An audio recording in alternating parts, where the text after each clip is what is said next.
Ako'y simpleng magsasaka lamang na namumuhay sa bayan ng San Roque. Sa bawat pag-usbong ng araw, sinasalubong ko ito sa aking bukirin. Tanga ng pag-asa na ang ani magiging masagana.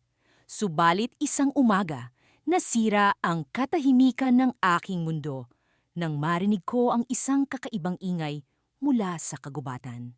Sa una, hindi ko pinansin ang tunog na iyon. Pinilit kong ipagpatuloy ang aking gawain, ngunit ang misteryosong ingay ay tila bumabalot sa akin ng kakaibang kaba. Ang aking mga kamay ay nanginginig habang hawak ang araro. Kailangan kong malaman kung ano ang nasa likod ng mga puno. Sa isang iglap, nagdesisyon akong alamin ang pinagmulan nito. Habang papalapit ako sa kagubatan, unti-unting lumalakas ang tunog. Mga ungol na puno ng sakit at paghihirap ang naririnig ko. Sa bawat hakbang, nararamdaman ko ang panginginig ng lupa sa ilalim ng aking mga paa. Sa wakas, doon ko nakita ang isang higanteng nakahandusay sa lupa, sugatan, at halos mawalan na ng ulirat. Ang higante ay may taas na di ko mawari.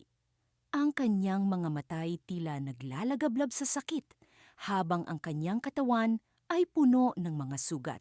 Sa kabila ng kanyang anyo na nakatatakot, may kung anong awa ang bumalot sa akin. Ako'y nagdadalawang isip kung lalapitan ko siya o magtatago na lamang. Ngunit, sa gitna ng aking pag-aalinlangan, biglang nagbukas ang mga mata ng higante. Nagulat ako at napaatras.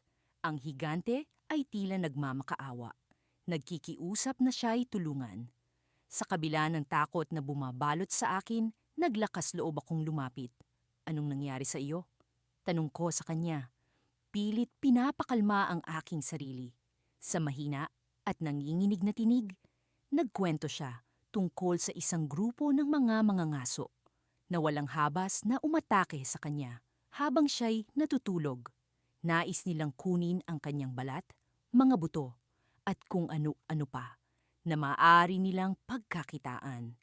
Tanging siya na lamang ang natira sa kanilang lahi at ngayon siya'y nag-iisa at sugatan. Ang kwento ng higante ay nagpaalab ng aking damdamin. Hindi ko maatim na iwan siya sa ganoong kalagayan. Alam kong kailangan kong gumawa ng paraan upang siya'y matulungan. Kahit na ang aking kakayahan ay limitado, ang aking puso ay puno ng determinasyon. Pinili kong ipagsapalaran ang lahat upang gamutin ang kanyang mga sugat. Sa tulong ng mga halamang gamot at ang aking kaalaman sa panggagamot, sinimulan kong linisin at balutin ang kanyang mga sugat. Alam kong delikado ito para sa akin, ngunit ang pag-asang makita siyang muling makatayo ay sapat na upang itulak ako sa aking ginagawa. Habang inaasikaso ko ang higante, nasaksihan ko ang kanyang unti-unting pagbabago. Ang kanyang mga mata na dati puno ng sakit, ngayon ay may liwanag ng pasasalamat. Unti-unti ring bumabalik ang lakas sa kanyang katawan. Ang aming kwento ay tila isang alamat na hindi ko inakalang mangyayari sa akin. Ngunit sa kabila ng lahat ng ito, may isang bagay na hindi ko inaasahan. Isang lihim na nakatago sa loob ng kagubatan. Isang kapangyarihang matagal nang nakabaon sa lupa. Isang bagay na magbabago sa aming mga buhay magpakailanman. Nang bumalik ako sa kinaroroonan ng higante, may dala akong mga halamang gamot at mga pamahid na ginawa ko mula sa mga tanim sa aming bukirin. Malapit na ang dapit hapon at ang langit ay nagbabadyang magkulay kahel. Ang kalikasan ay tila kasamang nakikiramay sa kalagayan ng higante na ngayoy nakahiga pa rin, bagamat mas maayos na ang anyo kaysa nang una ko siyang makita. Habang inaasikaso ko ang kanyang sugat, hindi ko maiwasang magtanong sa aking sarili kung paano napunta ang isang higante sa aming nayon. "Salamat," sabi niya sa akin, habang unti-unting bumabalik ang lakas ng kanyang tinig. Hindi ko akalain na may tao pang handang tumulong sa akin. Ang iba'y takot at puot ang kanilang nararamdaman kapag nakikita nila ako. May kakaiba sa'yo, sagot ko. Hindi katulad ng mga kwento ng higante na minsang narinig ko mula sa matatanda sa nayon. Mukhang ikaw ay may mabuting puso. Nagpatuloy kami sa pag-uusap habang inaalagaan ko ang mga natitirang sugat niya. Ikinuwento niya ang kanyang pinagmulan. Isang mundo kung saan ang mga higante ay nabubuhay sa payapa at pagkakaisa. Subalit, isang araw, nagkaroon ng alitan sa kanilang lahi at siya'y napilitang tumakas. Dinala siya ng kanyang paglalakbay sa aming nayon kung saan siya'y sugatan at pagod na pagod. Ang mga sugat ko ay hindi lamang pisikal, sabi niya. Ang takot at kalungkutan ang tunay na nagpapahirap sa akin. Naramdaman ko ang bigat ng kanyang pinagdaraanan. Sa kabila ng kanyang laki at lakas, siya'y tila isang bata na nag-iisa sa isang madilim na mundo. Sa aking isipan, nagpasya akong hindi siya pababayaan. Bukas, ipapakita ko sa iyo ang kagandahan ng aming nayon. Sabi ko, tutulungan kita hanggang ikaw ay muli makabangon. Habang lumilipas ang mga araw, natutunan kong ang higante ay may pangalan. Si Garok, unti-unti, nagagawa na niyang tumayo at maglakad. Bagamat may kaunting hirap pa rin, sinamahan ko siya sa paglalakbay sa paligid ng nayon. Ipinakita ang mga taniman ng palay na tila dagat ng ginto. Ang ilog na kumikislap sa ilalim ng sikat ng araw. At ang mga tao sa nayon na may pusong handang umunawa. Sa simula, ang takot ng mga tao sa nayon sa higante ay hindi maikakaila. Ngunit sa pagtulong ko kay Garok, naging halimbawa ito ng pagtanggap at pagkakaibigan. Unti-unti, nagkaroon ng ugnayan sa pagitan ng mga tao at ng higante. Ang mga bata ay natutunan ang kanyang kwento, at ang mga matatanda ay napagtanto na ang kanilang mga alamat ay di palaging makatotohanan. Isang gabi, habang nakaupo kami sa ilalim ng mga bituin, sinabi ni Garok sa akin, "Hindi ko alam kung paano kita mapapasalamatan. Ang iyong kabutihan ay nagbigay sa akin ng bagong pag-asa." Ngumiti ako sa kanya. Ang pagkakaibigan ay walang sukat na gantimpala. Ako'y natututo rin mula sa iyo, Garok. Ang iyong tapang at pananaw ay nagbibigay inspirasyon sa akin. Ngunit sa kabila ng aming masaya at payapang sandali, may isang bagay na patuloy na bumabagabag sa akin. Isang gabi, narinig ko ang bulong ng hangin na tila may dala itong babala. Ang liwanag ng buwan ay tila may kakaibang sinag na nagbibigay ng nakakapangilabot na pakiramdam. Naramdaman ko ang lamig sa paligid na hindi ko maipaliwanag. Kinabukasan, sa aking paglalakad sa nayon, napansin ko ang kakaibang paggalaw sa paligid. Ang mga ibon ay tila nagmamadali sa kanilang paglipad at ang mga baka ay may kakaibang ugali. Ang mga tao sa nayon ay nag-uusap-usap. May mga bulong tungkol sa kakaibang pangitain na nakita ng ilan. Bakit ganito ang pakiramdam ko? Tanong ko sa sarili. May nagbabadyang panganib ba? Nang gabing iyon, habang kami ni Garok ay nag-uusap sa ilalim ng mga bituin, biglang pumatak ang ulan. Hindi karaniwang ulan, kundi tila luha ng kalangitan. Alam kong may paparating na hindi inaasahan. Ang mga bituin ay biglang naglaho sa likod ng makapal na ulap, at ang hangin ay nagdala ng kakaibang himig, tila awit ng pangamba. Sa gitna ng dilim, may isang anino ang lumitaw, isang nilalang na hindi ko nakilala, subalit ang kanyang presensya ay nagdala ng kilabot. Tumingin siya sa amin at sa kanyang mga mata ay nagliliyab ang isang lihim na hindi namin mawari. Garok, bulong ko, habang ang aking puso ay bumilis ang tibok. Ano ang nilalang na iyon? Ngunit bago pa man kami makapag-isip ng gagawin, ang nilalang ay nagsalita. Isang tinig na tila kumakawala mula sa kailaliman ng lupa. Ang kapayapaan ay di magtatagal, sabi niya. Ang inyong pagkakaibigan ay susubukin ng panahon. At sa sandaling iyon, alam ko na ang aming kwento ay may mas malaking pagsubok na hinaharap, isang pagsubok na susubok sa aming lakas, pagkakaibigan at determinasyon. Isang cliffhanger na nagbabadya ng laban sa pagitan ng liwanag at dilim. Sa aking pagkagising kinabukasan, ang sikat ng araw ay tila mga gintong sinag na bumabalot sa paligid ng aming kubo. Ang hangin ay may dalang kasariwaan na tila ba nagpapaalala ng bagong pag-asa. Subalit, sa kabila ng ganda ng umaga, ako'y may nararamdamang kaba sa aking dibdib. Ang higanting aking iniligtas, siguro, ay tila nagdadala ng kakaibang pakiramdam sa akin, hindi lamang dahil sa kanyang laki, kundi dahil sa misteryo na bumabalot sa kanyang katauhan. Habang inihahanda ko ang agahan, narinig ko ang mahinang ungol mula sa likod ng kubo. Dali-dali akong lumabas, dala ang isang tasa ng mainit na sabaw. Nakita ko si Goro na nakaupo sa lupa. Ang kanyang likod ay nakasandal sa malaking puno ng mangga. Ang kanyang mga sugat ay halos maghilom na, isang himalang bunga ng mga halamang gamot na aking ginamit. Ngunit sa kabila ng pisikal niyang pagbuti, may kalungkutan sa kanyang mga mata. Goro, tawag ko habang inaabot ang tasa ng sabaw. Kumusta ang pakiramdam mo ngayon? Salamat, kaibigan, sagot niya habang tinatanggap ang tasa.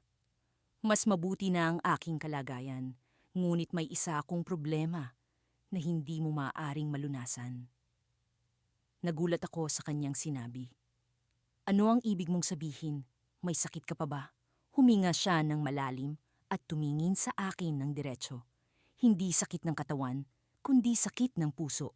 Bago mo ako iligtas, ako'y naglalakbay upang hanapin ang aking nawawalang kapatid. Siya ay nawala sa kalapit na kagubatan at ako'y nababahala na baka siya ay nasa panganib. Ang mga salitang iyon ay bumalot sa akin ng pag-aalala. Ang kagubatang tinutukoy niya ay kilala sa aming bayan bilang isang lugar na puno ng hiwaga at panganib. Maraming kwento ang naglalaman ng mga nawawalang tao na hindi na muling natagpuan. Hindi ko alam kung paano kita matutulungan, sabi ko. Ngunit sa loob ko'y may nararamdamang responsibilidad na hindi ko maipaliwanag. Ngunit handa akong samahan ka sa paghahanap sa kanya. Ngumiti si Goro, isang ngiti na puno ng pasasalamat. Salamat sa iyo. Ang iyong tapang at kabutihan ay higit pa sa inaasahan ko. At sa araw na iyon, kami ay naglakbay patungo sa kagubatan. Ang daan ay mahirap at puno ng mga hadlang. Ang mga puno ay tila mga higanting bantay na nagmamasid sa aming bawat hakbang, habang ang mga tunog ng kalikasan ay nagsasama-sama sa isang orkestra ng misteryo. Sa kabila ng aking takot, ang presensya ni Goro ay nagbibigay sa akin ng lakas. Habang kami ay naglalakbay, nagkwento si Goro tungkol sa kanyang kapatid. Siya ay isang masayahin at matulungin na higante. Katulad ni Goro, sila ay nagmula sa isang lahi ng mga higante na may kakayahang magbigay ng kasaganaan sa lupang kanilang tinatahanan. Ngunit ang kanilang lahi ay nanganganib dahil sa mga masamang nilalang na nagtatangkang agawin ang kanilang mga lihim. Ako'y naglalakbay hindi lamang upang iligtas siya, sabi ni Goro, kundi upang ipagpatuloy ang aming misyon na pangalagaan ang kalikasan. Kung hindi namin siya mahanap, ang aming lahi ay maaaring tuluyang maglaho. Ang mga salitang iyon ay nagbigay liwanag sa kanyang layunin. Ang paghahanap na ito ay hindi lamang tungkol sa pamilya, kundi pati na rin sa kalikasan at sa mas malawak na layunin ng kanilang lahi. Pagdating namin sa gitna ng kagubatan, ang araw ay nagsimulang magtago sa likod ng mga ulap. Ang paligid ay nag-iba. Ang mga tunog ay naging mas malalim at tila ba may bumabalot na pangamba. Sa gitna ng aming paglalakbay, narinig namin ang isang kakaibang tunog, isang halakhak na tila ba nagmumula sa lupa mismo. Goro, ano iyon? Tanong ko, habang ang aking puso ay bumilis ang tibok. Diyan nagmula ang panganib, sagot ni Goro. Ang kanyang mukha ay puno ng pag-aalala. Ang mga nilalang na humuhuli sa aming lahi ay nasa paligid. Kailangang mag-ingat tayo. Sa puntong iyon, ang paligid ay biglang nagbago. Ang lupa ay tila gumalaw at ang mga puno ay nagmistulang lumalapit sa amin. Isang malaking anino ang bumalot sa amin at sa aking harapan ay lumitaw ang isang nilalang. Hindi ko maipaliwanag ang kanyang anyo. Siya ay may mga mata na kumikinang sa dilim at isang halakhak na tila ba nagmumula sa pinakapuso ng kagubatan. Natagpuno na kita, Goro, sabi ng nilalang. Ang kanyang boses ay puno ng kasamaan. Ngayon, ikaw ay aking maaangkin. Hindi ko alam kung paano kami makakaligtas. Ang takot ay bumalot sa akin, ngunit kasabay nito ay may pag-asang bumibigat sa aking dibdib. Sa gitna ng panganib na iyon, alam kong hindi kami nag-iisa. Ngunit paano namin malalampasan ang nilalang na ito? Ang sagot ay tila nakatago pa sa dilim ng kagubatan. Sa mga sumunod na araw pagkatapos ng hindi inaasahang pagkikita namin ng higanting si Goryo, unti-unting bumalik ang sigla ng aming bukirin. Ang mga tanim na dati nanganganib maubos ay muling umusbong na parang nakikinig sa paghimok ng liwanag ng araw. Ang tubig mula sa ilog na aming pinagsasaluhan ay tila bumilis ang daloy at ang hangin ay naging mas banayad at presko. Hindi ko maipaliwanag ang lahat ng ito, ngunit isa lang ang tiyak. Mula nang dumating si Goryo, ang aming munting baryo ay nagkaroon ng bagong pag-asa. Isang umaga, habang sinisilip ko ang aming mga tanim, napansin kong nasa gilid ng palayan si Goryo. Naglalakad siya ng dahan-dahan, tila sinusuri ang bawat sulok ng lupa. Magandang umaga, Goryo, bati ko habang palapit sa kanya. Magandang umaga, kaibigan, sagot niya, na may ngiting bumungad sa kanyang malapad na mukha. Napansin ko na mas naging masigla ang inyong mga tanim. Mukhang maganda ang ani ngayong taon. Oo na nga, at sa totoo lang, malaki ang pasasalamat ko sa iyo. Kung hindi dahil sa iyong pagdating, hindi ko alam kung ano ang mangyayari sa aming ani. Sagot ko. Ngumiti si Goryo, ngunit bakas sa kanyang mga mata ang isang bagay na tila alalahanin. May isang bagay akong nais ipagtapat sa iyo. Simula niya at napatigil ako sa aking paggalaw. Hindi ako simpleng higante lamang. May dahilan kung bakit ako naririto at may dahilan kung bakit nagkaroon ng pagbabago sa inyong kapaligiran. Nagulat ako sa kanyang sinabi. Anong ibig mong sabihin, Goryo? Sa aming lahi, paliwanag niya, ako ang tagapangalaga ng kalikasan. Bawat hakbang ko ay may kapangyarihan at bawat paghinga ko ay may dalang buhay sa paligid. Kaya't nang ako'y mahulog at mapadpad dito, hindi ko inaasahan na ikaw, isang magsasaka, ang magliligtas sa akin. Hindi ko inaasahan ang kanyang mga sinabi. Ang higanting ito na aking inalagaan at pinatuloy ay may natatanging papel pala sa kalikasan. Ngunit bakit ka narito? Ano ang nagtulak sa'yo na bumaba sa inyong lugar? Tanong ko, puno ng pag-uusisa. Bilang tagapangalaga, may tungkulin akong hindi dapat pabayaan, ngunit may panganib na nagbabadya sa aming mundo at sa inyong mundo rin.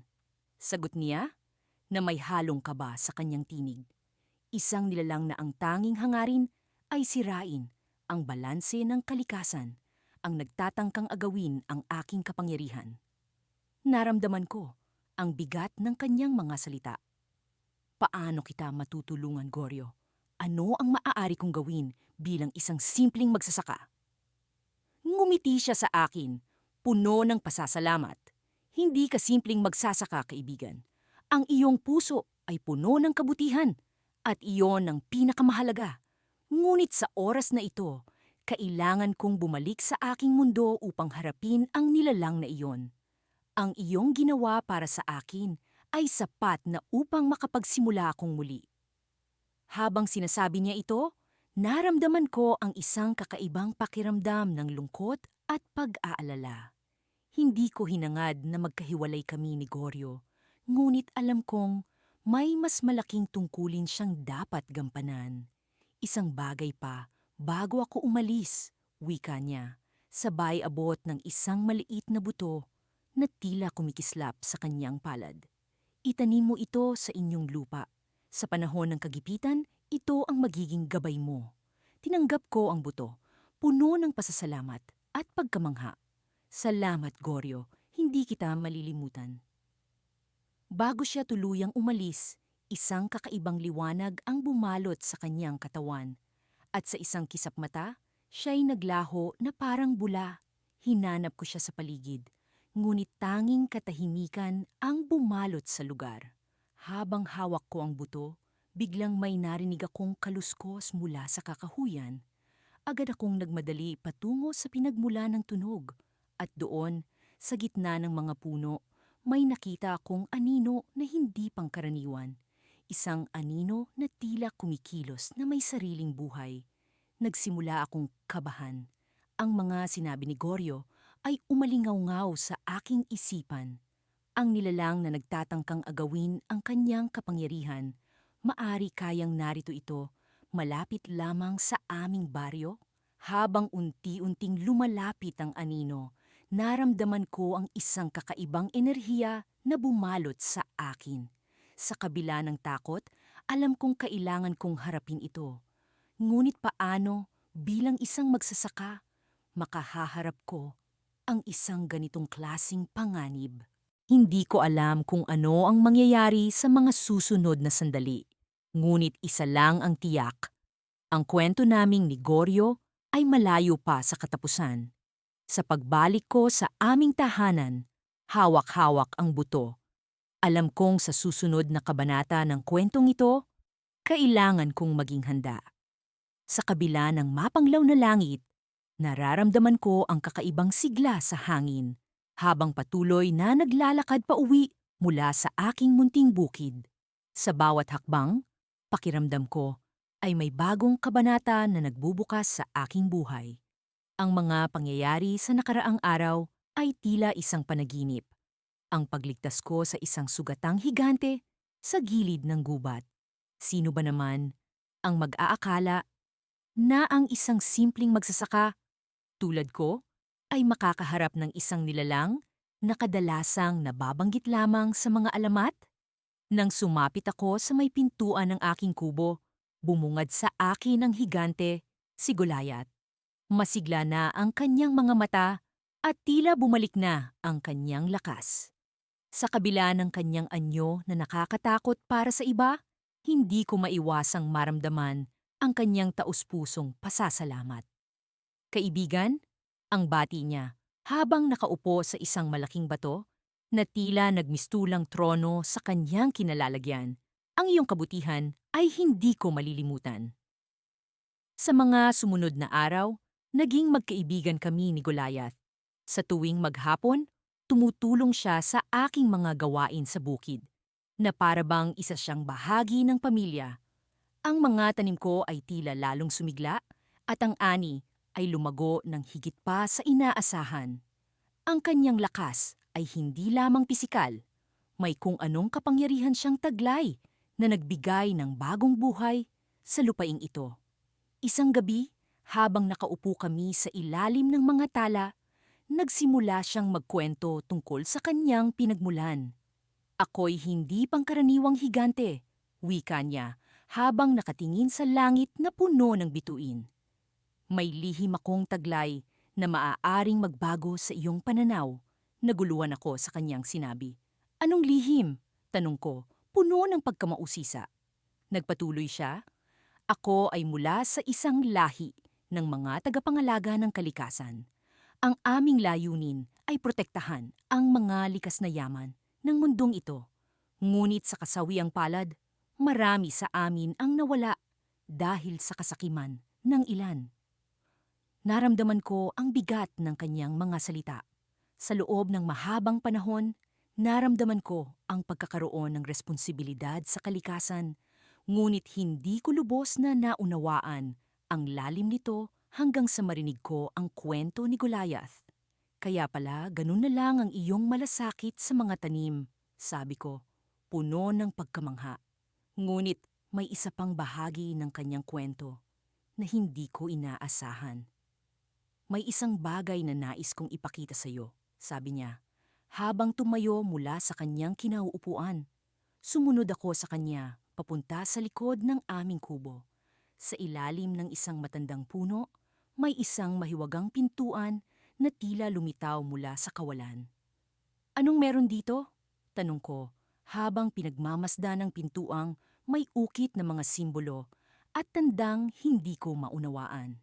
Ang pintuang ito ay daan patungo sa aming mundo, isang lugar na puno ng hiwaga at kababalaghan. Ngunit may panganib na dulot ang pagtapak sa lugar na iyon. Kailangan mong magdesisyon kung nais mong makita ang higit pa sa kung ano ang alam mo. Naguluhan ang aking isipan. Ang pintuang iyon ay tila ng aakit, puno ng pangako ng kaalaman at karanasan na hindi ko pa nararanasan. Ngunit alam ko rin na ang bawat hakbang na papalapit sa pintuan ay puno ng hindi maipaliwanag na panganib. Tumayo ako sa harapan nito, nag-aalangan at nag-iisip. Ngunit bago ko pa man maabot ang desisyon, narinig namin ang isang kakaibang ingay mula sa loob ng kagubatan. Parang mga yabag ng maraming tao at tila papalapit sa aming kinaroroonan. May mga darating, sabi ni Goliath, puno ng pag-aalala sa kanyang tinig. Kailangan nating maghanda. Ang kanyang babala ay nagsilbing paalala na kahit sa isang mundong puno ng kababalaghan, may mga panganib na hindi maiiwasan. Ang pintuan sa likod ng puno ay tila lumalalim ang pag-akit, ngunit ang pagdating ng hindi inaasahang bisita ay nagbigay ng bagong twist sa aming sitwasyon. Ano ang kanilang hangarin at ano ang magiging kapalaran namin ni Goliath sa harap ng bagong panganib na ito? Siyang angkor ang gabing iyon ay naging simula ng isang bagong yugto, isang yugto na puno ng misteryo at hindi inaasahang mga pangyayari. Sa kabila ng takot, alam kong kailangan kong harapin ang anumang darating, kasama ang aking bagong kaibigan na higante. Ang pagsilang ng bagong araw ay magtatakda ng landas na aming tatahakin at sa bawat hakbang ang aming kwento ay patuloy na mabubuo. Noong umagang iyon, habang sinisilip ng araw ang mga ulap sa silangan, naramdaman ko ang malamig na simoy ng hangin na dumadaloy mula sa bundok. Nagtungo ako sa aking maliit na taniman upang simulan ng gawain para sa araw na iyon. Ang mga palay ay naglalayag sa hangin, tila mga alon sa dagat na umaayon sa ritmo ng hangin. Ngunit sa kabila ng katahimikang iyon, naramdaman kong may kakaiba, may kung anong nagbabadyang mangyari.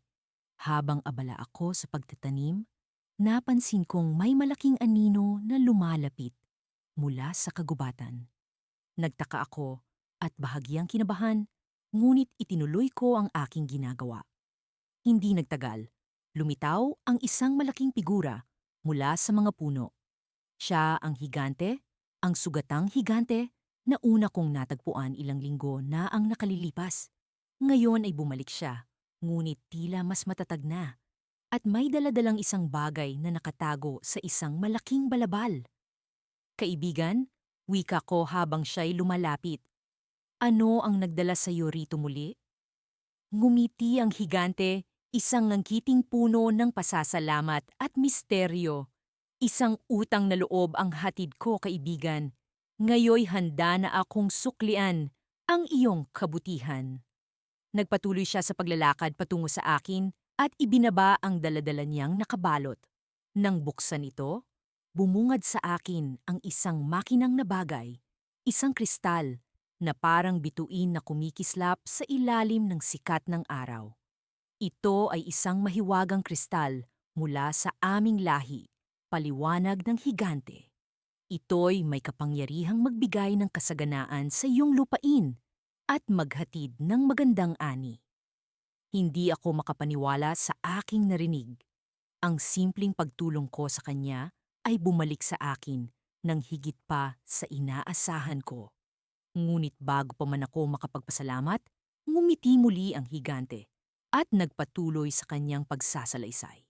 Ngunit may babala akong hatid, sabi niya, habang ang kanyang tinig ay naging seryoso. Ang kristal na ito ay may kapangyarihan, ngunit may kapalit ang lahat ng kapangyarihan.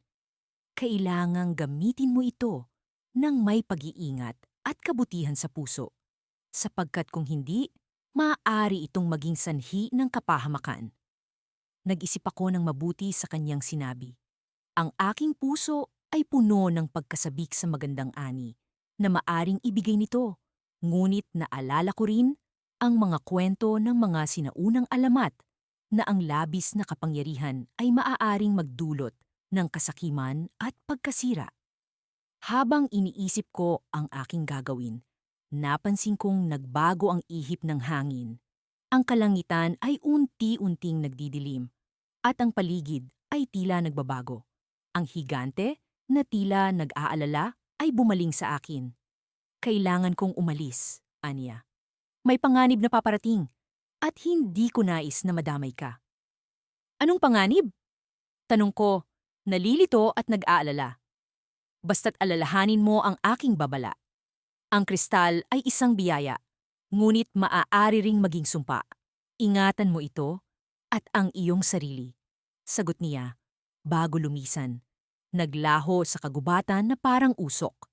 Naiwan akong nag-iisip habang ang hangin ay nagiging mas malamig. At ang mga ulap ay dumadaloy sa kalangitan na tila nagbabadya ng isang bagyo. Hawak ko ang kristal sa aking mga kamay. Iniisip ang mga posibilidad na maaari nitong idulot sa aking simpleng buhay bilang isang magsasaka. Ngunit sa likod ng aking isip, ang babala ng higante ay patuloy na umuugong. Ang kanyang mga salita ay tila isang batingaw na hindi tumitigil sa pagtunog. Sa kabila ng kislap ng kristal, naroon ang isang anino ng pag-aalinlangan at takot sa aking puso. Habang unti-unting lumalapit ang gabi, nagdesisyon akong itago muna ang kristal. Itinago ko ito sa isang ligtas na lugar sa aking bahay, sa ilalim ng mga lumang gamit na hindi basta-basta mahahanap. Tila ito ang tamang gawin habang sinusubukan kong pag-isipan ang tamang desisyon. Ngunit hindi ko maiwasan ang pakiramdam na may nagbabadyang panganib, isang bagay na hindi pa ganap na nahahayag. Ang aking puso ay puno ng magkahalong emosyon, kasabikan sa maaring mangyari at kaba sa hindi ko pa nalalaman. At sa kabila ng lahat ng ito, isang tanong ang patuloy na bumabagabag sa akin. Ano ang tunay na kapangyarihan ng kristal na ito? At paano ko ito magagamit nang hindi nagdadala ng kapahamakan sa aking sarili at sa aking mundo? Sa dilim ng gabi, habang ang hangin ay patuloy na humahampas sa bintana, naramdaman ko ang isang kakaibang presensya. Parang may mga matang nagmamasid sa akin mula sa kadiliman. At sa kaibuturan ng aking pagkatao, alam kong ang tunay na kwento ng kristal at ang lihim ng higante ay hindi pa tapos. Sa kabila ng mga pagsubok at panganib na dinanas ko sa aking paglalakbay, narating ko rin ang tahanang dati kong kinagisnan.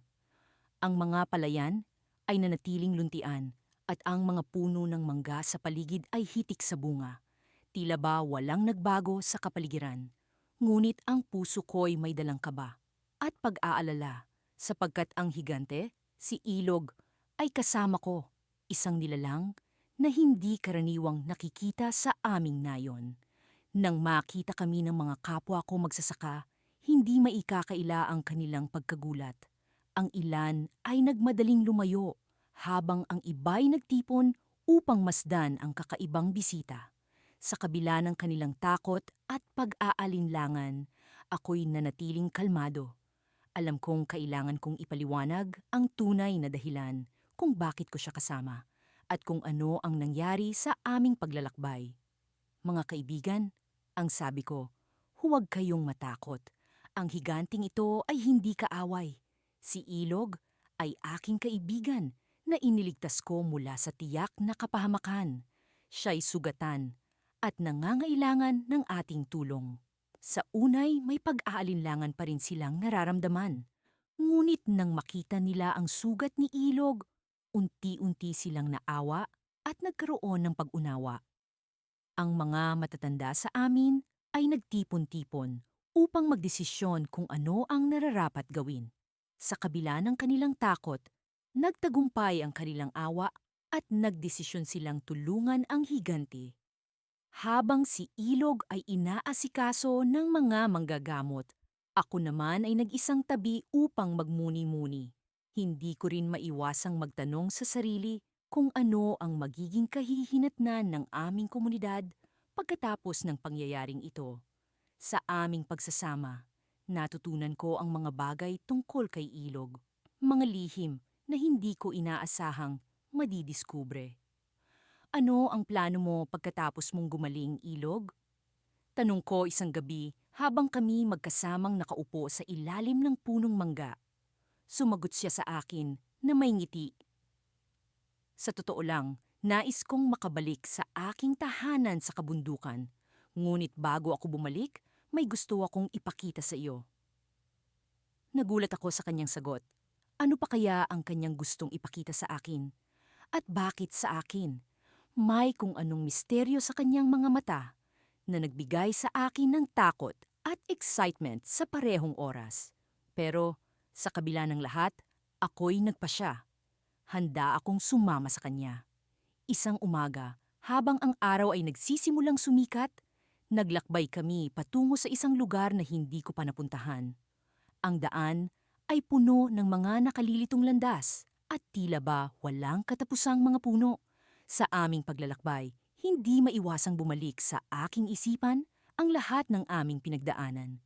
Ako'y napaisip, paano kung ang nais ipakita ni Ilog ay isang bagay na magbabago sa aking buhay, magpakailanman. Sa wakas, narating namin ang isang kuweba na tila ba nakatago sa mata ng sinuman. Ang loob nito ay puno ng mga kumikislap na bato at tila ba may sariling liwanag. Sa gitna ng kuweba, may isang malaking bato na hugis puso at sa ibabaw nito ay may mga ukit na simbolo na hindi ko maintindihan.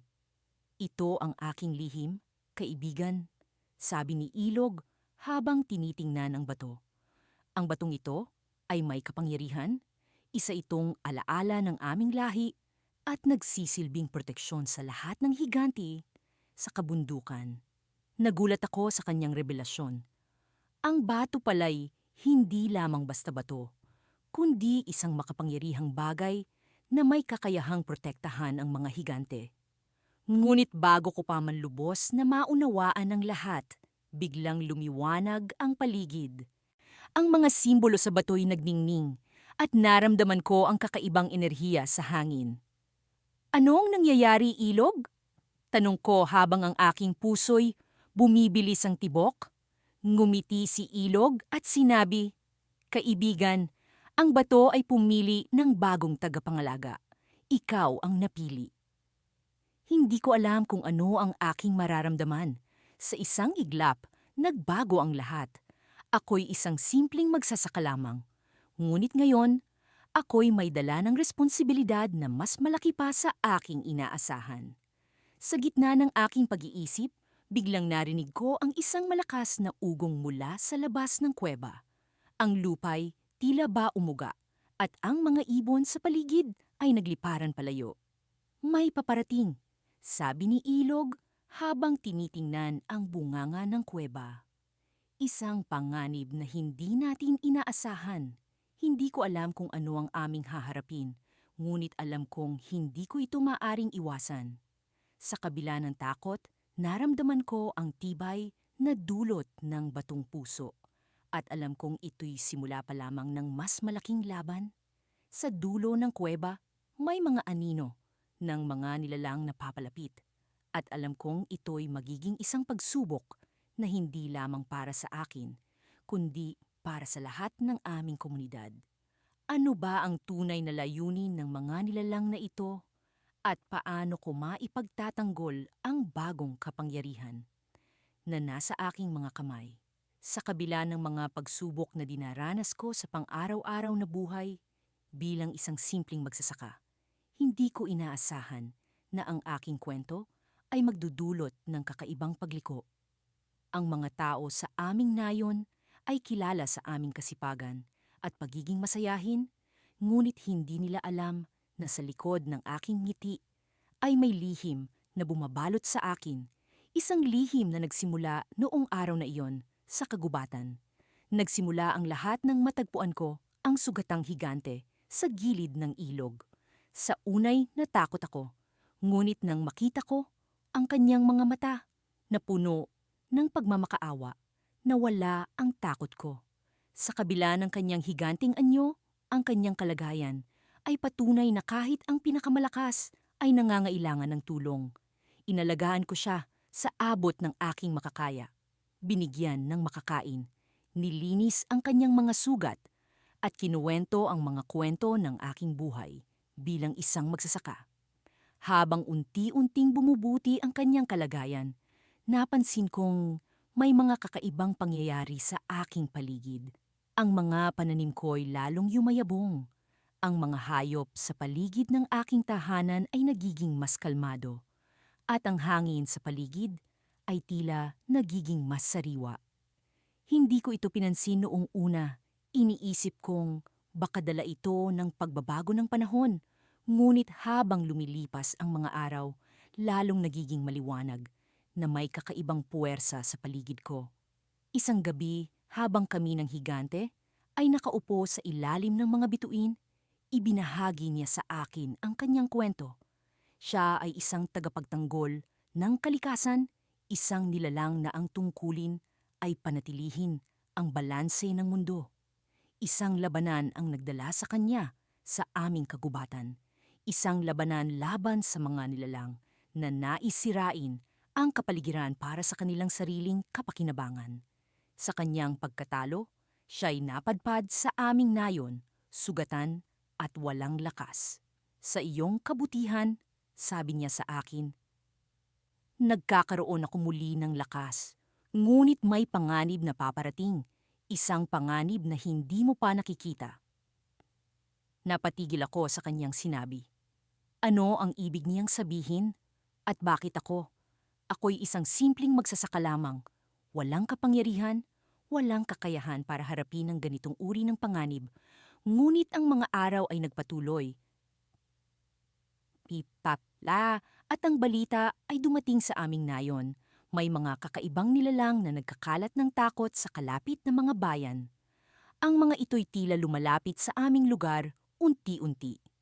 Nagsimula akong magtanong sa sarili, ano ang dapat kong gawin? Paano ko mapoprotektahan ang aking pamilya at ang aming nayon? Isang gabi, habang ako'y nag-iisip sa ilalim ng liwanag ng buwan, ang higante ay lumapit sa akin. Hindi mo ito kayang mag-isa, sabi niya.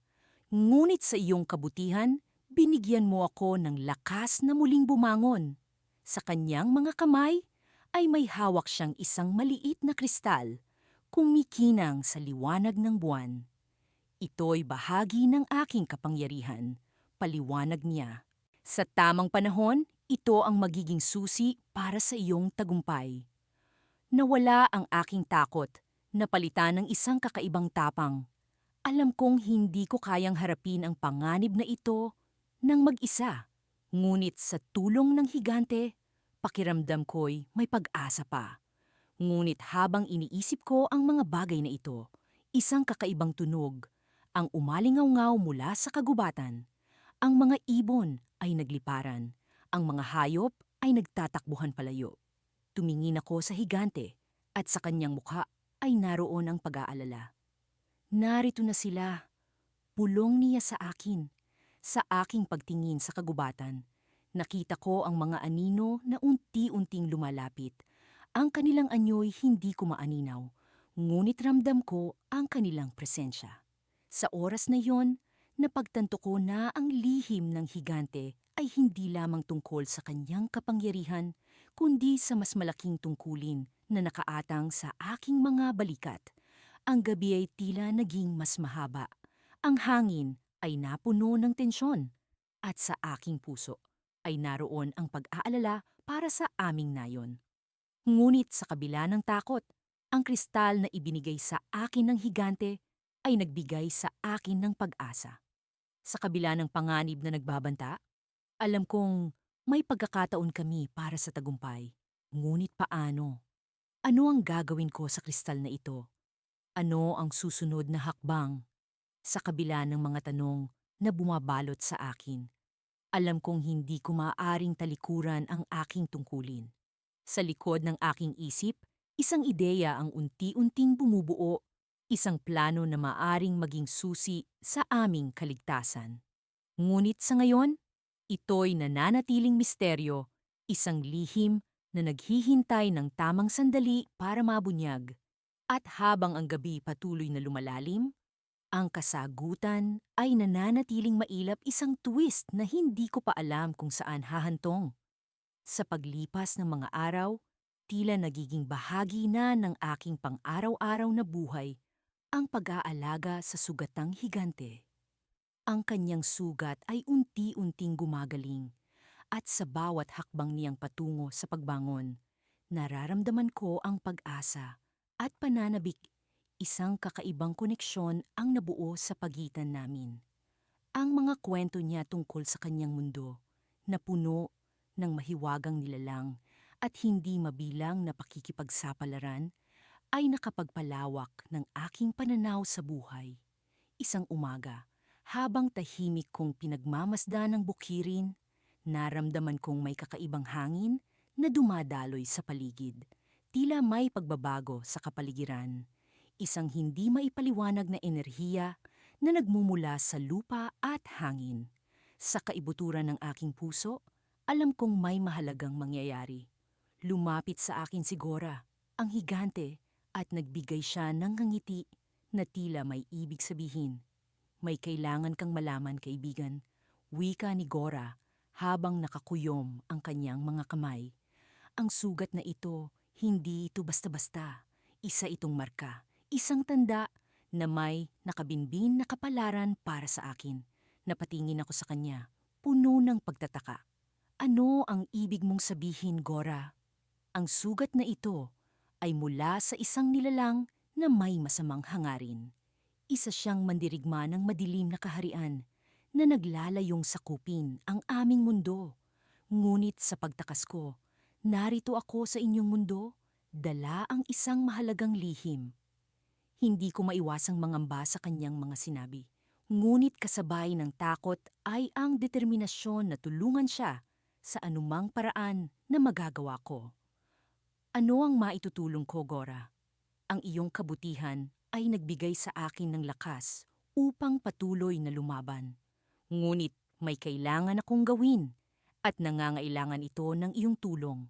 Ang nilalang na iyon ay susunod sa akin at sa pagdating niya, kailangan nating maging handa. Habang nag-uusap kami, unti-unting lumilinaw sa akin ang kahalagahan ng aming sitwasyon. Hindi lamang ito tungkol sa pagpapagaling ng kanyang sugat. Ito ay tungkol sa isang mas malaking laban na kailangan naming harapin. Ngunit paano kami magiging handa?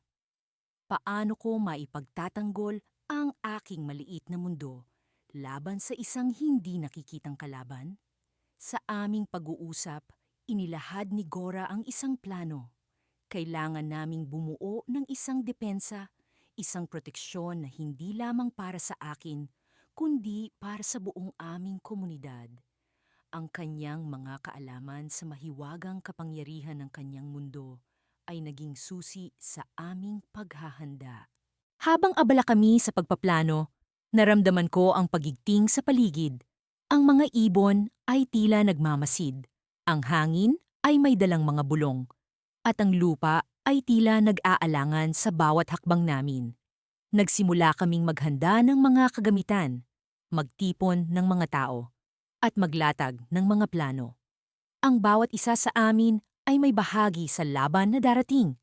Isang gabi, habang tahimik akong nagmumuni-muni, naramdaman ko ang paggalaw sa paligid. Ang liwanag ng buwan ay tila may dalang mensahe na hindi ko maipaliwanag. Bigla kong narinig ang mga yapak na papalapit sa aming kubo. Malalaki, mabibigat, at may halong pangamba.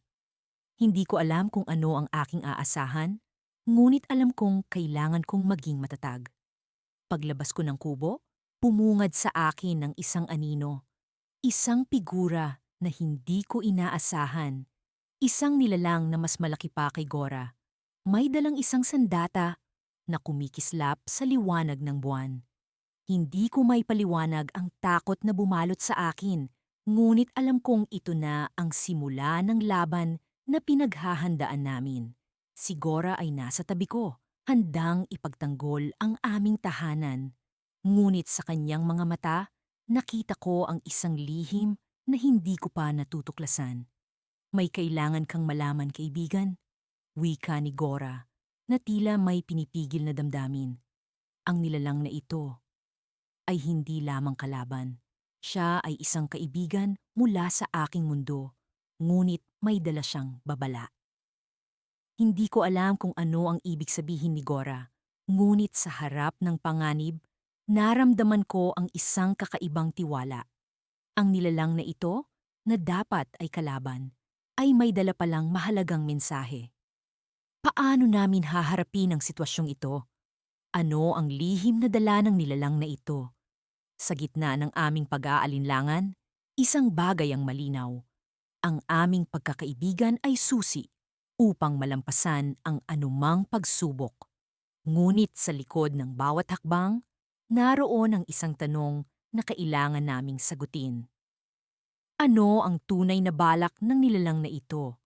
At paano namin malalaman ang sagot bago pa maging huli ang lahat? Sa ilalim ng kumikislap na liwanag ng buwan, unti-unting bumalik ang sigla ng aming lupain.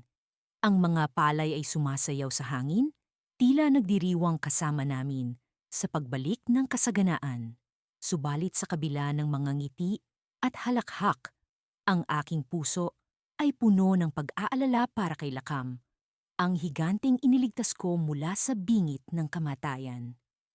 Sa gabing ito, habang naglalakad ako sa gilid ng pilapil, naalala ko ang araw na natagpuan ko siya, sugatan at halos hindi na makahinga. Sa kabila ng kanyang malaking katawan at nakakatakot na anyo, nakilala ko ang kanyang kabutihan. Ang mga mata niyang puno ng pasasalamat ay hindi ko makakalimutan. Sa mga panahong iyon, kinailangan ko ng matinding lakas ng loob upang tulungan siya. Ngunit sa pagkakaalam ko, iyon ang tamang gawin. Isang magandang gabi sa iyo, kaibigan. Bati ni Lakam, na lumitaw mula sa likod ng isang puno. Ang kanyang boses ay malalim at umaalingaw-ngaw sa katahimikan ng gabi. Mabuti at nandito ka, sagot ko. Pilit itinatago ang aking pag-aalala. Kamusta na ang pakiramdam mo? Wala bang masakit sa'yo? Ako'y nagpapasalamat sa iyo at sa lahat ng iyong ginawa. Ngunit may isang bagay akong nais na sabihin sa iyo.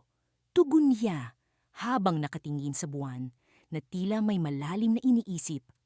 Ang kanyang tono ay nagbigay ng kaba sa aking dibdib sapagkat ang mga salitang iyon ay tila may bigat na dala. Nagsimula akong mag-isip kung ano ang maaaring ipahayag ni Lakam sa akin.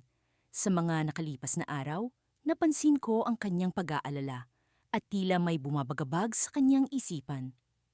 Kailangan kong bumalik sa aking tahanan, ani Lakam. Ngunit may isang bagay na dapat mong malaman bago ako umalis. Napatigil ako sa paglalakad, ang aking puso ay kumabog sa takot at pag-aalala. Ano ang maaaring sabihin ni Lakam na tila napakahalaga? Sa aming pagkakaibigan, walang lihim na hindi namin naibahagi sa isa't isa. Ngunit ngayong gabi, may misteryo sa pagitan namin na tila hindi ko maipaliwanag. Maraming salamat sa lahat ng iyong tulong, ngunit natuklasan ko ang dahilan ng aking sugat, isang bagay na hindi ko inaasahan. Patuloy ni Lakam. Ang kanyang mukha ay puno ng seryosong ekspresyon. Ngunit bago pa man siya makapagpatuloy, isang malakas na hangin ang biglang umihip. Ang mga puno ay nagsimulang sumayaw at ang mga dahon ay naglaglagan. Sa gitna ng kaguluhan, naramdaman ko ang presensya ng isang hindi pangkaraniwang enerhiya. Ang hangin ay naging malamig at ang paligid ay tila nagbago. Magsasaka, may nagmamasid sa atin, babala ni Lakam, habang ang kanyang mga mata ay nagmamasid sa bawat sulok ng paligid. May isang nilalang na hindi natin nakikita ngunit narito. Ang kanyang mga salita ay nagbigay ng kilabot sa aking buong katawan. Sino o ano ang nilalang na iyon? At bakit parang may isang bagay na nagbabalak na guluhin ang aming tahimik na gabing ito? Sa gitna ng aking pag-iisip, isang anino ang biglang lumitaw sa likuran ni Lakam. Isang anyo na hindi ko maipaliwanag, ngunit sa likod ng anino ay naramdaman ko ang isang masamang intensyon. Hindi ko alam kung paano ko ito nalaman.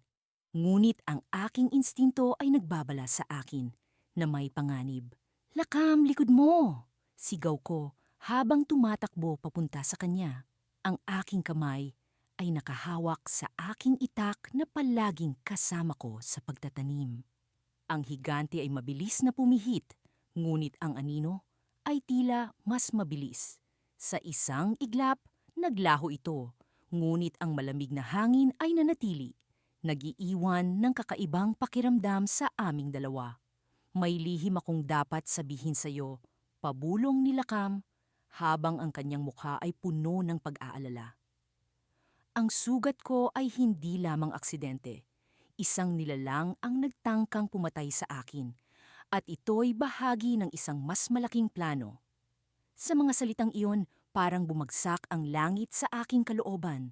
Ang aming tahimik na buhay ay tila nagbago, at ang aking pagkakaibigan kay Lakam ay naging mas komplikado. Sino ang nilalang na iyon? Ano ang mas malaking plano na sinasabi ni Lakam? At paano ito makakaapekto sa aming munting mundo? Ngunit bago ko pa siya matanong, isang kakaibang tunog ang narinig namin. Isang halakhak na tila nanggagaling sa kung saan. Ang tunog na iyon ay puno ng pananakot. At sa paglingon namin ni Lakam, nakita namin ang isang nilalang na nakatayo sa harapan namin. Ang kanyang anyo ay hindi pangkaraniwan at ang mga mata nito ay puno ng kasamaan. Ang gabi ay naging mas madilim at ang aming tahimik na mundo ay tila nawasak. Sa harapan nun namin ay isang nilalang na naglalaman ng mga kasagutan sa aming mga tanong, ngunit sa likod nito ay may panganib na hindi namin inaasahan. Ano ang mangyayari sa aming dalawa? Paanong ang tahimik na gabing ito ay nagbago sa isang hindi malilimutang kwento ng misteryo at panganib? Sa paglipas ng mga araw, patuloy kong tinutulungan si Higante sa kanyang pagbangon mula sa matinding sugat na kanyang natamo. Sa kabila ng kanyang malaking katawan, siya'y naging higit pa sa isang kaibigan. Siya'y naging bahagi na ng aking buhay. Ang kanyang mga mata, dati puno ng pighati, ngayon ay kumikislap sa tuwing kami magkasamang nag-uusap sa ilalim ng liwanag ng buwan. Isang gabi, habang kami nakaupo sa ilalim ng isang lumang puno ng mangga, nagsimula akong mag-isip tungkol sa mga pagbabago sa aming paligid. Ang aking mga tanim ay tila mas lumalago, ang hangin ay mas sariwa, at ang mga ibon ay tila mas masaya sa kanilang pag-awit. Hindi ko maiwasang itanong kay Higante kung ito ba'y may kinalaman sa kanyang presensya. "Kaibigan," sabi ko, "napapansin mo ba ang mga pagbabago sa ating paligid? Parang mas maganda ang lahat simula nang dumating ka." Nakangiti siyang tumingin sa akin.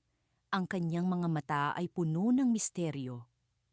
May mga bagay na likas na nagbabago, lalo na kung ang isang lugar ay puno ng kabutihan at pagkakaibigan, sagot niya. Ngunit, hindi lahat ng pagbabago ay maipapaliwanag. Sa kanyang mga salitang iyon, nagsimula akong maghinala na may higit pang misteryo sa likod ng kanyang pagkatao. Sa mga sumunod na araw, sinubukan kong alamin pa ang kanyang pinagmulan.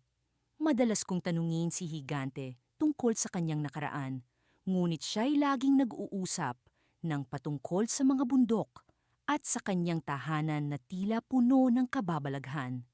Isang umaga, habang kami nasa gitna ng pagtatanim, may narinig kaming kakaibang ingay mula sa kagubatan. Ang mga ibon ay biglang nagliparan at ang lupa ay tila yumanig sa ilalim ng aming mga paa. Ang aking puso'y kumabog sa kaba. Agad kong tinanong si Higante kung ano ang nararamdaman niya. Sa halip na takot, nakita ko ang determinasyon sa kanyang mukha. Hindi ito pangkaraniwan, sabi niya. May paparating na hindi natin inaasahan at kailangan natin itong paghandaan. Tinulungan niya akong ayusin ang mga gamit sa paligid at kami nagpunta sa gitna ng kagubatan upang alamin kung ano ang pinagmulan ng ingay. Habang kami lumalalim sa kagubatan, naramdaman ko ang kakaibang presensya na tila may mga matang nakamasid sa amin mula sa mga anino ng puno. Pagdating namin sa isang malawak na clearing, nakita namin ang isang grupo ng mga nilalang na tila nababalot ng kadiliman. Sila'y nasa anyo ng tao, ngunit ang kanilang mga mata ay naglalagablab sa galit. Nagulat ako at hindi ko alam kung ano ang aming kakahaming gagawin.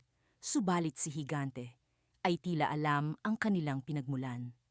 Mga sinaunang nilalang ng kagubatan, bulong niya sa akin. Matagal na silang hindi nagpapakita, ngunit ngayon ay tila nagising sila mula sa kanilang pagkakatulog. Hindi ko alam ang gagawin. Naisip ko ang aming mga tanim, ang aming tahanan, at ang kapayapaang matagal na naming iningatan. Ano ang nais ng mga nilalang na ito? Bakit kayo narito? Tanong ni Higante sa kanila. Ang kanyang tinig ay puno ng awtoridad at tapang. Isa sa mga nilalang ang lumapit. Ang kanyang anyo ay mas malaki kaysa sa iba. At siya'y nagsimula magsalita sa isang wikang hindi ko naiintindihan. Ngunit si Higante ay tila nauunawaan ang bawat salitang kanyang binibigkas. Nag-usap sila sa loob ng ilang minuto at habang nag-uusap, unti-unting nagbago ang ekspresyon ng mukha ni Higante. Mula sa determinasyon, ito'y naging pag-aalala. Pagkatapos ng kanilang pag-uusap, humarap si Higante sa akin. Kaibigan, may isang bagay na kailangan kong sabihin sa iyo, sabi niya.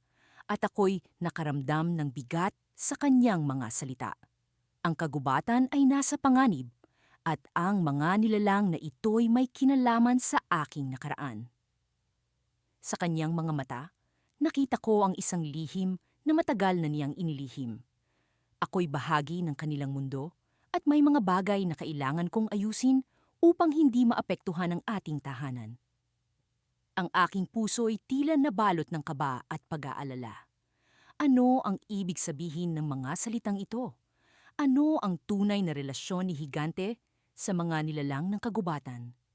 Sa gitna ng aking pag-iisip, naramdaman ko ang malamig na hangin na dumaan, na tila nagbabadya ng paparating na panganib. At sa sandaling iyon, alam kong ang aming pakikipagsapalaran ay nagsisimula pa lamang. At ang mga susunod na hakbang ay magdadala sa amin sa isang landas na puno ng misteryo at panganib. Ang aming pagkakaibigan ay susubukin at ang aming katapangan ay haharap sa matinding pagsubok. Sa likod ng aming mga takot, ang aming determinasyon ay higit na lumalakas at kami handa sa kung anuman ang hatid ng mga susunod na araw. Ngunit sa kabila ng lahat, ang tanong na bumabagabag sa aking isipan ay hindi matanggal. Ano ang tunay na pagkatao ni Higante? Ako'y nagising sa malamig na simoy ng hangin na bumabalot sa paligid. Ang mga dahon ng mga puno'y tila nag-uusap sa kanilang pagkaluskos. Naroon kami sa gitna ng kagubatan, kung saan ang liwanag ng araw ay tila mga sinag ng ginto na dahan-dahang bumababa sa lupa. Sa tabi ko, ang higanteng silantoy ay tahimik na nakaupo. Ang kanyang sugat ay unti-unting gumagaling sa tulong ng mga damo at halamang gamot na aking natipon. Pagod ka na yata, sabi ni Lantoy. Ang kanyang tinig ay may halong pag-aalala. Sa kabila ng kanyang laki, ang kanyang puso ay puno ng kabaitan. Siya'y isang nilalang na hindi mo aakalain na magiging kaibigan sa isang tulad kong simpleng magsasaka. Hindi ko alintana ang pagod, tugon ko habang inaayos ang mga nakabiting sako ng pagkain na nasa likod ng aming karwahe. Ang mahalaga ay makarating tayo sa ligtas na lugar at makahanap ng lunas sa iyong sugat. Sa aming paglalakbay, madalas kong naaalala ang unang beses na kami nagkita. Isang umaga ng tag-init, habang ako'y nag-araro ng lupa, narinig ko ang mahina niyang ungol sa gilid ng gubat. Doon ko siya natagpuan, sugatan at halos mawala ng pag-asa. Sa kabila ng panganib, pinili kong tulungan siya. At sa paglipas ng mga araw, ang aming pagtutulungan ay nagbunga ng malalim na pagkakaibigan. Ngayon, kami magkasamang tinutungo ang puso ng kagubatan, kung saan sinasabing naroon ang mahiwagang puno ng buhay. Ayon sa alamat, ang katas ng punong ito ay may kakayahang magpagaling ng anumang sugat, maging pisikal man o sa kaluluwa.